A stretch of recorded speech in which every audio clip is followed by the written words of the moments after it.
하나님 말씀 사무엘상 32절에서 35절까지 말씀입니다.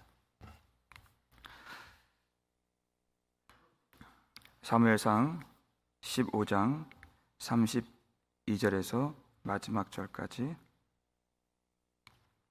구약 433페이지에 있습니다. 사무엘상 15장 32절에서 35절까지 말씀 함께 읽겠습니다. 사무엘이 이르되 너희는 아말렉 사람의 왕 아각을 내게로 끌어오라 하였더니 아각이 즐거이 오며 이르되 진실로 사망의 괴로움이 지났도다 하니라. 사무엘이 이르되 내 칼이 여인들에게 자식이 없게 한 것 같이 여인 중에 내 어머니에게 자식이 없으리라 하고 그가 길갈에서 여호와 앞에서 아각을 찍어 쪼개니라. 이에 사무엘은 라마로 가고 사울은 사울 기브와 자기의 집으로 올라가니라. 사무엘이 죽는 날까지 사울을 다시 가서 보지 아니하였으니 이는 그가 사울을 위하여 슬퍼함이었고 여호와께서는 사울을 이스라엘 왕으로 삼으신 것을 후회하셨더라. 아멘. 할렐루야.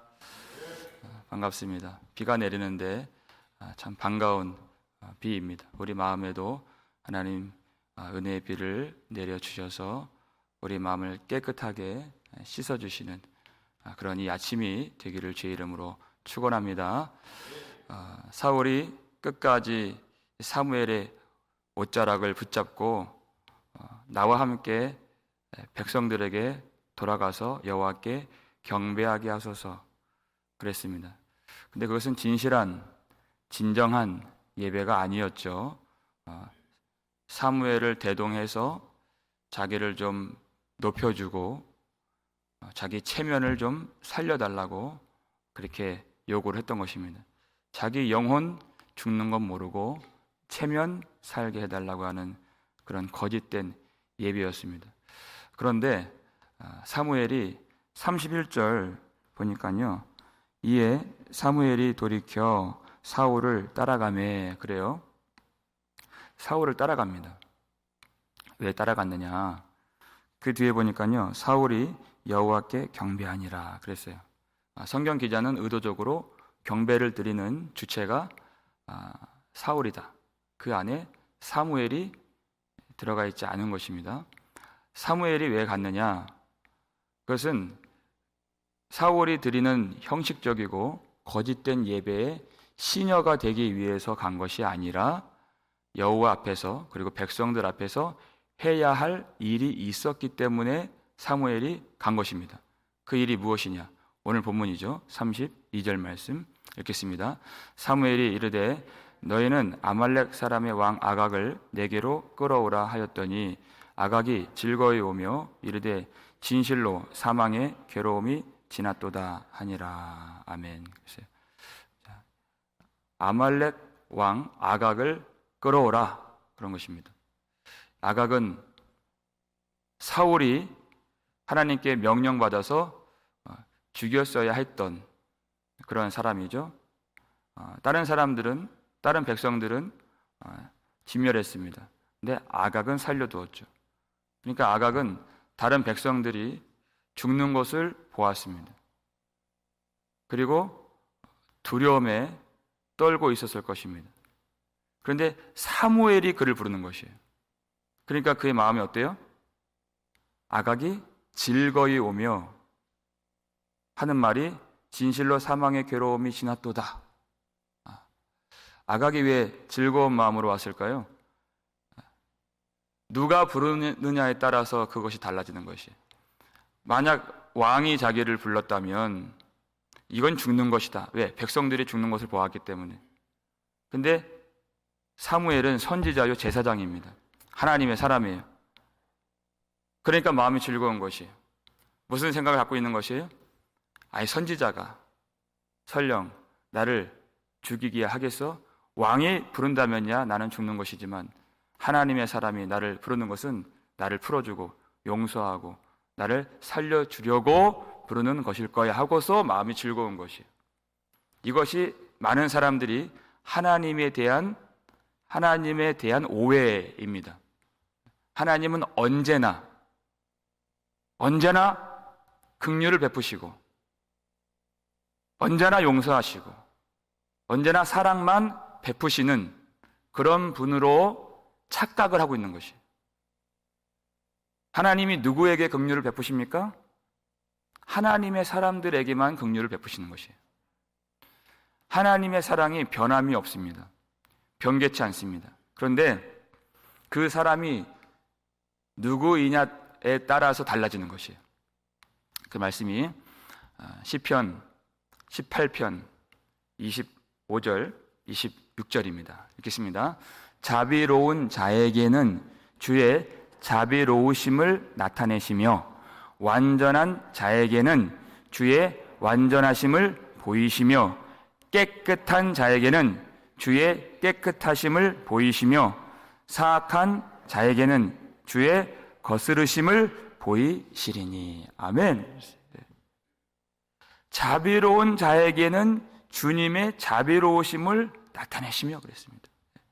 그 사람이 어떤 정체성을 갖고 있는가, 그리고 어떤 삶을 살고 있는가, 그것이 어떤 하나님을 만나게 되는가를 결정하는 것입니다.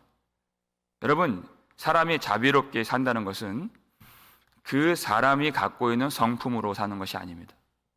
자비로우신 하나님이 그 속에 임하시고 말씀이 임하고 하나님의 사랑을 부어주실 때에 자비가 나타나고 또 허물치 않는 용서가 나타나게 되는 것이에요. 하나님의 사랑을 받은 자들이 하나님을 아는 것입니다. 그런데 그렇지 못한 사람, 하나님이 알지 못하고 또 받은 것이 없고 하나님과 관계가 없는 사람, 무엇이 나옵니까?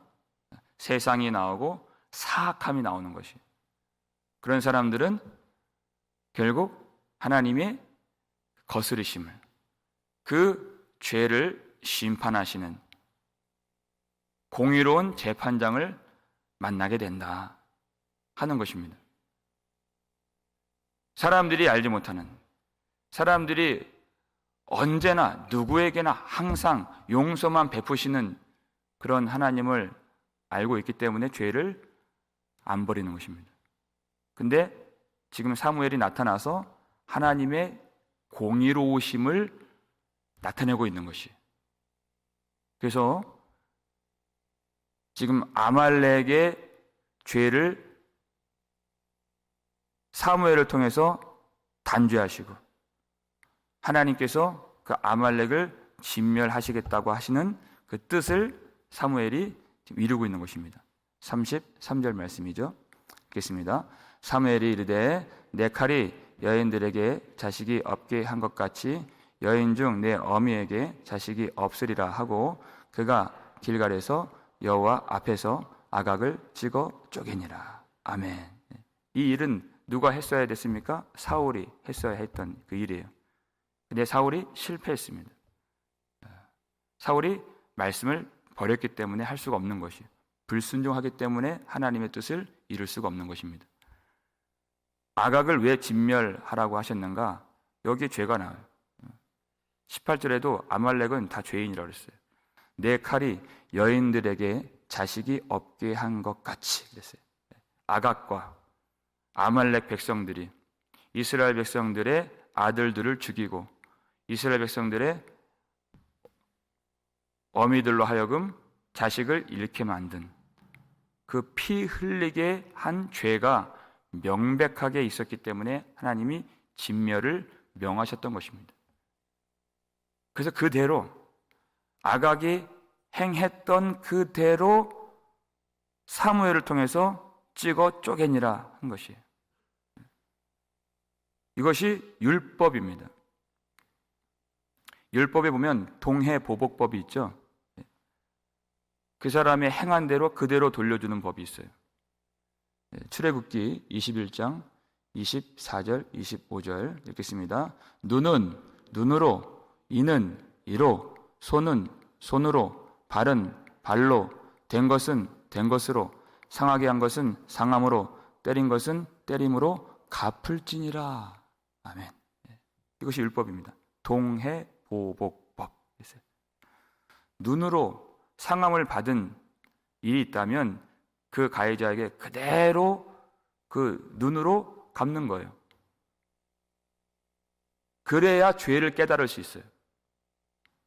만약에 눈을 상함받았는데 가해자를 그냥 용서를 해준다면 그 땅에 죄가 없어질까요? 남을까요? 죄가 우후죽순으로 생기는 것이, 죄를 깨닫지 못하고 용서를 해준다는 것은 그 나라를 망하게 하는 것입니다. 하나님의 이름을 더럽히는 것입니다. 그래서 눈은 눈으로 갚는 거예요. 반드시 죄를 깨달아야 된다는 것입니다. 그리고 이 법이 왜 있어야 되는가? 만약 이 율법으로 행하지 아니하면 눈으로 상함받은 사람들이 자기 힘으로 할 때 어떻게 하겠어요? 눈으로만 갚는 것이 아니라 더 큰 것으로 보복하게끔 되어 있어요. 그러니까 죄가 더 생기게 되는 것이에요. 그래서 더 큰 복수를 막기 위해서 반드시 율법으로 처리를 해야 했던 것입니다.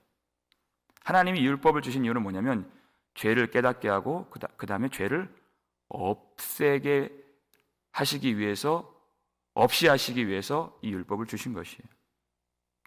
하나님은 이렇게 의로우신 하나님이십니다. 아말렉, 아각이 행했던 그대로 갚아서 찍어 쪼개니라. 이 일을 누가 행해요? 말씀에 순종하는 사무엘을 통해서 이 일을 완성하신 것입니다. 순종하는 사람이 하나님의 뜻을 이룰 수 있다는 것이에요. 출애굽기 17장에서 약속한 내용이에요. 이것이 내가 아말렉을 진멸하여 대대로 기억도 못하게 하리라 그랬어요. 근데 사람들이, 왕이 순종을 안 하니 계속 그 죄가, 그 악이 남아있는 것입니다.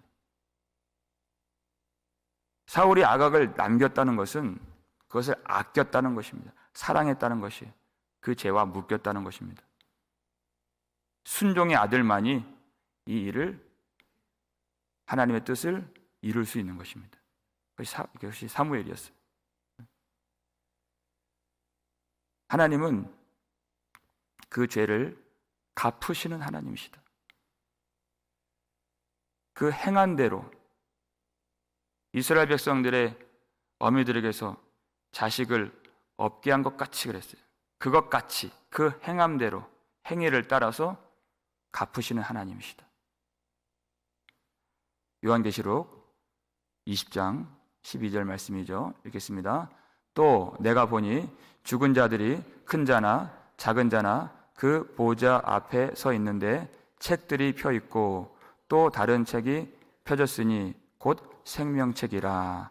죽은 자들이 자기 행위를 따라 책들에 기록된 대로 심판을 받으니. 아멘. 있습니다. 보좌 앞에 책 하나가 있고 또 다수의, 복수의 책들이 있었습니다. 그 책 한 권은 생명책이라 그랬어요. 예수 그리스도를 믿는 자들의 이름이 기록되어 있는 생명책이 있고, 그리고 또 다른 책들이 있었는데 그 책들 속에는 죽은 자들이에요. 믿지 않는 자들입니다. 심판받을 사람들이에요. 거기는 그 사람들의 행위를 따라서 그 행위들이 기록되어 있어요. 그래서 그 행위를 따라서 기록된 대로 심판을 받는 것입니다. 두 부류의 사람이 있다는 것이, 생명책에 기록된 사람이 있고 또 책들의 그 행위들이 기록된 사람들이 있는, 생명책에 기록되어 있는 사람들은 예수를 믿는 사람들인 것입니다. 오직 예수 그리스도 안에 있음으로 말미암아 하나님이 모든 심판과 저주를 예수님께 부으셨기 때문에 예수 안에 있는 자들에게는 결코 정죄함이 없고 다시 심판이 없고 하나님의 사랑의 아들이 누리는 모든 영생과 복을 받을 수 있는 것입니다. 이것이 구원이에요. 반드시 예수 그리스도 안에 머무르고 십자가 그늘 아래 피해야 하는 것입니다. 주님께로 나아가야 하는 것이에요. 멸망의 포고를 떠나서 생명 되신 예수 그리스도 안에, 우리 피난처 안에 우리 숨어야 되는 것입니다. 그렇지 아니하면 내 행위를 의지하면 예수를 믿는 것이 아니라 나를 믿고 행위를 의지하면 그 행함대로 기록된 대로 심판을 받으리라 하신 것이에요. 주님은 반드시 갚으십니다.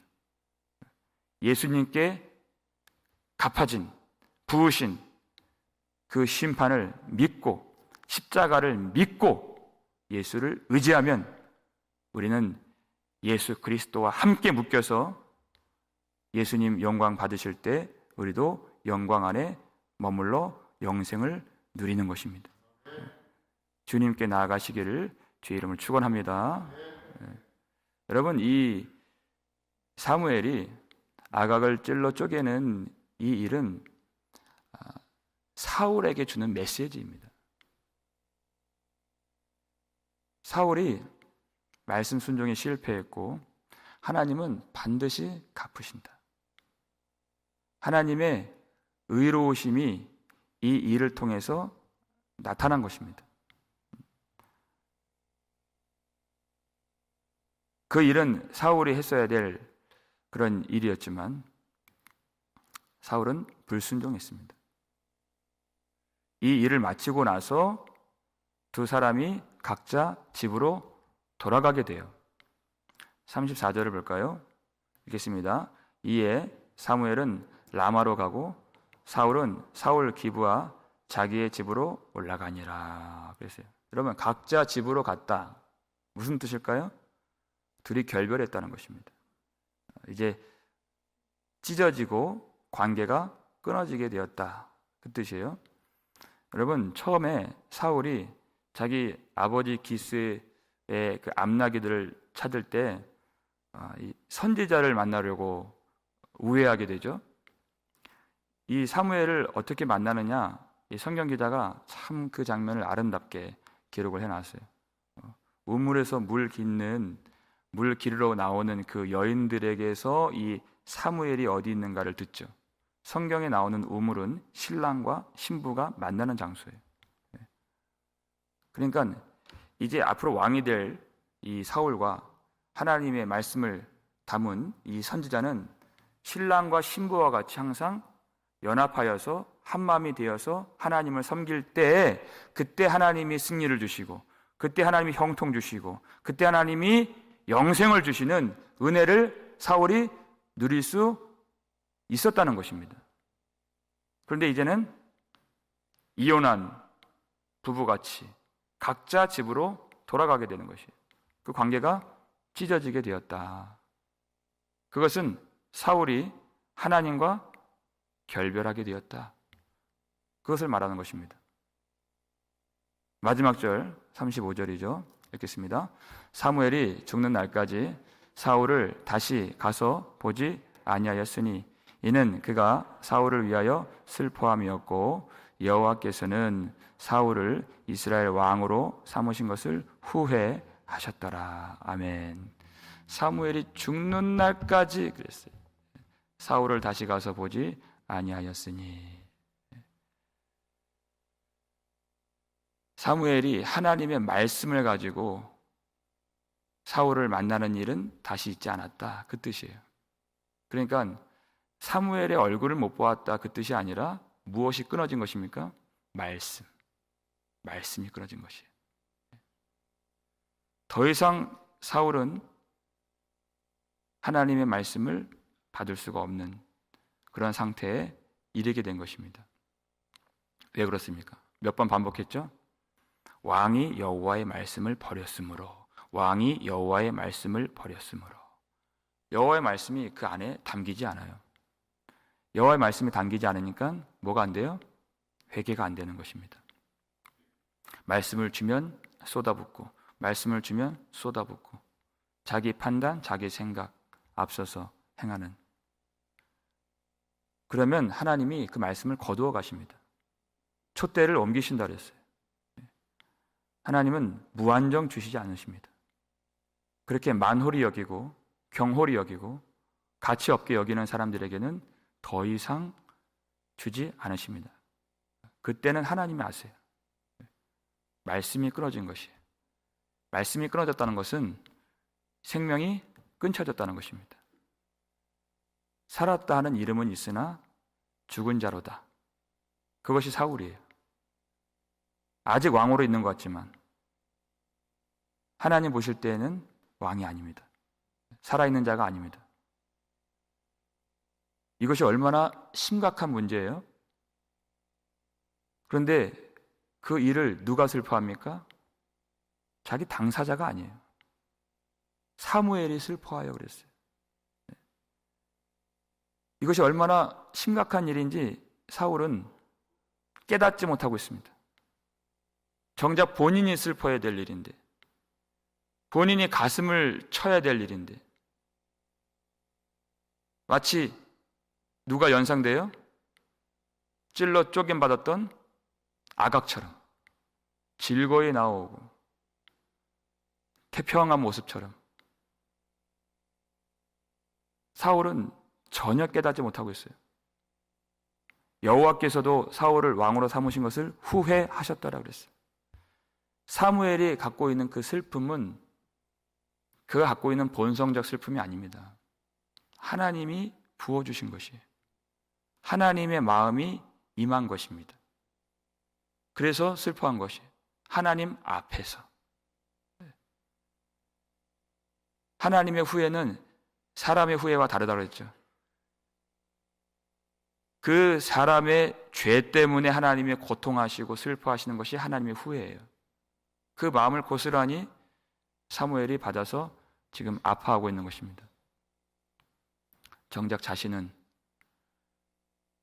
전혀 이것이 얼마나 위태로운 일이고 심각한 일이고 죽는 일인지 알지 못하고 마치 아각처럼, 그러니까 지금 사울의 생명은 아각이랑 지금 묶여 있는 것입니다. 그래서 아각의 그 심판받고 죽임당하는 그것은 사울에게 주시는 메시지였어요. 사울이 그것을 보았어야 됐어요. 그와 지금 운명이 묶여 있는 것입니다. 그가 아꼈잖아요, 아각을. 아꼈다는 것은 사랑했다는 것입니다. 요한일서 2장 보니까 세상이나 세상에 있는 것들을 사랑하지 말라. 누구든지 세상을 사랑하면 그 안에 하나님의 사랑이 있지 아니하냐 그랬어요. 이 세상도 그 정욕도 다 지나가되 그랬어요. 다 멸하여지고 아각처럼 심판을 받는다 그래요. 그러나 오직 하나님의 뜻을 행하는 자는 영원히 거하리로다. 세상과 묶여야 될 것인가? 예수님과 묶여야 될 것인가? 세상에 있는 것들과 묶여야 될 것인가? 말씀과 묶여야 될 것인가? 영원히 하나님의 뜻만 남는 것입니다. 그런데 정작 사울은 그것조차도 알지 못하고 슬퍼하지 못하고 아파하지 아니하고 자기 집으로 돌아갔습니다. 그래서 야고보서 4장 보니까 하나님을 가까이 하라. 그리하면 너희를 가까이 하시리라 그랬어요. 죄인들아, 손을 깨끗이 하라. 두 마음을 품은 자들아, 마음을 성결하게 하라. 그 다음 뭐라고 말씀하시죠? 슬퍼하고 애통하고 울지어다. 슬퍼해야 할 때 슬퍼하라는 것입니다. 애통하라, 울지어다. 너의 웃음을 애통으로 바꾸고 너의 즐거움을 근심으로 바꿀지어다. 사울처럼 되지 말라는 것입니다. 하나님의 마음이 무엇인지를 알고 성령의 탄식이 부어지고 하나님의 그 슬퍼하시고 고통하시는 마음이 우리 마음에 부어져서 사무엘처럼 슬퍼해야 된다는 것입니다. 부르짖어야 된다는 것이, 다윗처럼 나를 주 앞에서 쫓아내지 마시고 주의 성령을 거두지 마옵소서. 주님을 간절히 의지하라는 것이. 내 마음에 하나님의 마음을 부어주셔서 오직 하나님의 뜻을 따라갈 수 있도록 붙잡아 달라고 애원해야 되는 것입니다. 그것이 하나님의 백성의 정체성이라는 것이. 얼마나 자기 처지를 모르고 태평하면 아각처럼 지금 죽는 것 모르고 즐거이 나와서 진정 사망이 떠났도다 이렇게 말하는 아각처럼 그렇게 살지 말라는 것입니다.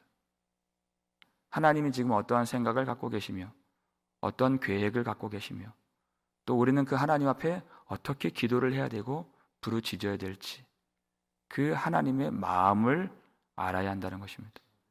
사랑하는 여러분, 하나님이 말씀 주실 때 그 말씀만을 귀히 여기시길 바랍니다.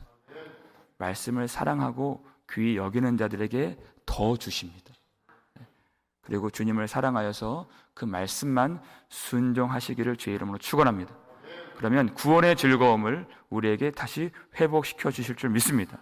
이 땅의 즐거움이 아닌 하나님이 위로부터 주시는 그 구원의 즐거움으로 하나님을 예배할 수 있도록 우리는 우리 죄에 대하여 아파하고 애통하고 슬퍼하여 우리 마음을 찢으며 주님께 오늘도 돌아갈 수 있는 한 날이 되기를 주의 이름으로 축원합니다.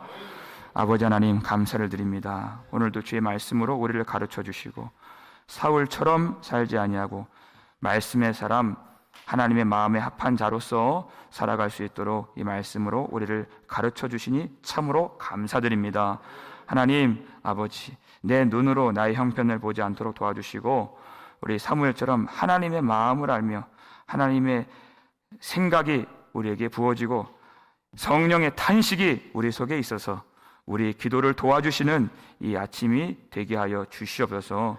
저희들 불쌍히 여겨주시고 곧 심판받는 아각이 마음이 태평한 것 같이 우리 마음이 그렇게 되지 않도록 도와주시고 하나님의 마음에 합한 자로서 하나님의 탄식과 슬픔과 고통의 마음이 내려와서 우리 주님 앞에 성령을 구하고 말씀 순종의 은혜를 구하고 나의 모든 연약함과 불순종과 교만과 거역하는 마음들을 다 고백하면서 하나님의 은혜를 구할 때 다시 구원의 즐거움이 회복되는 우리 모든 성도들 다 되게 하여 주시옵소서.